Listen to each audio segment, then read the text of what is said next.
ఏమై డ్రైవర్ అప్పి 100 rupees change ఉందా? ఉంది.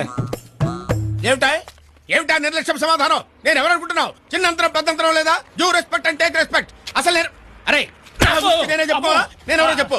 ఈయనెవరో తెలుసా? తల్లావధుల సంపశాస్త్రి గారు. చంద్రబాబు నాయుడు గారిని గడ్డం పెంచండి, మీ పవర్ కి అడ్డం ఉండదని చెప్పింది వీరే. జనరల్ ముషారఫ్ ఆగ్రా వచ్చి అది మన అకౌంట్ లో తాజ్ మహల్ ని తన సొంత ఇంటిని చూసేసుకుని వెళ్ళిపోతాడు.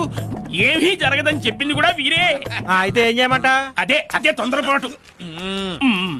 ఇప్పుడు ఆయన చిల్లరుందా అని అడుగుతారు. ఉందండి శాస్త్రి గారు అని మర్యాదగా చెప్పు. ఏ గురుగారు ఇప్పుడు అడగండి.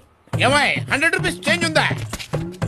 లేదండి శాస్త్రి గారు. ఏమిటి ఇందాక ఉందన్నావు కదా? నీకు చిల్లర కావాలా మర్యాద కావాలి చెప్పా? దరిద్ర పదవా, నీచ పదవా, అప్రాచ్య పదవా నిన్ను. నీతో పాటు ఆటో ఎక్కినప్పుడు అనుకున్నాను రైలాంటి దరిద్రం ఏదో జరగబోతుందని. ఆటో దిక్కు కాలు పెట్టానో లేదో ఆ చెత్తలు.